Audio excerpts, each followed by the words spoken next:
saya rasa sesuatu yang cukup menarik berita terkait dengan The Fed. Namun demikian, saya rasa Bank Indonesia akan mempertimbangkan sejauh mana suku bunga acuan seperti reverse repo rate-nya apakah tetap pada posisi saat ini 5,25 ataukah nanti menyesuaikan dengan perkembangan kondisi The Fed ke depan. Namun hal yang menarik bahwa saat ini bisa dilihat bahwa terkait dengan nilai tukar kita rupiah cukup aman, tidak melonjak atau tidak sampai turun sampai ke 16.000 ya, saya rasa cukup aman. Kemudian juga terkait dengan suku bunga yang ada di kita, saya rasa masih cukup stabil. Kalau kita bisa melihat atau flashback sebentar bahwa 5,25 saya rasa sebagai angka sebenarnya bukan puncak ya, karena tahun 2019 menurut data suku bunga acuan Bank Indonesia itu sempat pada posisi 5,75, bahkan lending facility pada posisi 6,5. Mungkin itu informasi dari kami, Mbak Ineke. Baik, kalau ekspektasi Anda sendiri terhadap arah kebijakan moneter Bank Indonesia hingga akhir tahun ini seperti apa, Pak Agus? Kalau saya berharap mungkin acuan suku bunga ini bisa tertahan ya, saya rasa ya yang stabil lah. Jangan sampai terjadi fluktuasi yang begitu tinggi. Kalau bisa atau kalau bisa ditahan ya lebih baik bisa ditahan sehingga kondisi perekonomian, kondisi dunia usaha, kemudian juga kondisi dari perbankan itu cukup baik, bisa berkembang dengan baik. Kalaupun memang Bank Indonesia harus mengikuti kondisi itu, saya rasa kembali pada posisi 5,75 beberapa tahun yang lalu, saya rasa masih cukup relevan itu menurut saya, Mbak Ineke. Baik, menarik sekali. Kita akan beralih ke Pak Chandra. Ya, Pak Chandra, kalau tadi Pak Agus katakan dengan harapan Bank Indonesia akan mempertahankan suku bunga acuan di Desember ini, kalau ekspektasi Anda seperti apa? Ya, kalau kami dari pelaku usaha, Bu, ya tentunya harapan kami ini BI ini dapat mengantisipasi kondisi yang saat ini sekarang sedang berlangsung, tetap menjaga stabilitas ekonomi sebagai prioritas.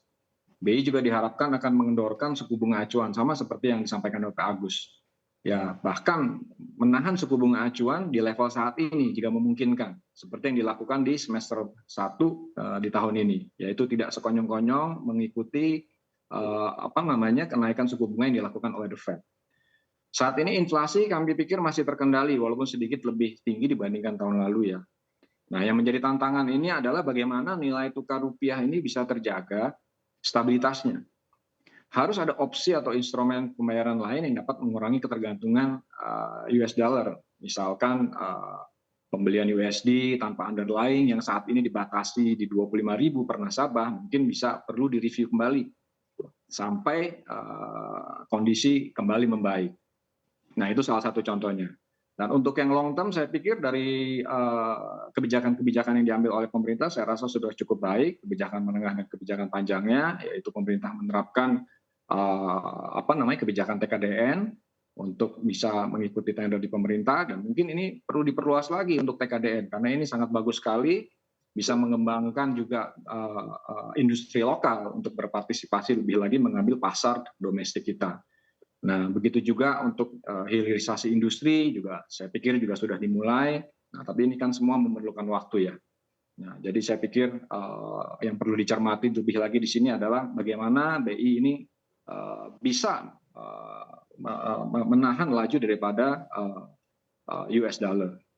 Baik, artinya dari pengusaha melihat sebenarnya masih ada ruang juga bagi Bank Indonesia untuk mempertahankan suku bunga acuannya di akhir tahun ini? Saya rasa seperti itu, Pak. Karena kita melihat kalau dari inflasi sudah cukup melandai ya, kecuali di bulan di bulan September kemarin, memang itu inflasi memang sempat naik, itu kan dikarenakan oleh adanya penyesuaian harga BBM. Akan tapi di bulan Oktober ini saya pikir sudah menurun inflasi, kalau nggak salah di 6,72 kalau nggak salah ya, lebih rendah dibandingkan di bulan September. Saya rasa akan sangat baik jika kenaikan suku bunga yang dilakukan oleh BI ini ya untuk sementara ini ya jangan ada kenaikan lagi. Baik, kita akan beralih lagi ke Pak Agus. Pak Agus, Anda berharap sama seperti dengan Pak Chandra juga agar Bank Indonesia mempertahankan suku bunga acuan di akhir tahun ini. Tapi kita tahu kurs rupiah ini juga semakin tertekan, bahkan sekarang sudah di atas 15.700. Apakah Anda lihat ini cukup bijak apabila Bank Indonesia tetap mempertahankan suku bunga acuan hingga akhir tahun ini? Ya, kalau saya melihat mungkin dari sisi makro dan mikro ya. Kalau makro mungkin ini urusan Bank Indonesia dalam rangka memang tadi mempertahankan nilai tukar, bagaimana bisa tetap stabil, sehingga mungkin jangan sampai merosot. Ini saya rasa mungkin urusan makro. Saya rasa harus berkorelasi dengan kami di perbankan sektor keuangan urusan mikro.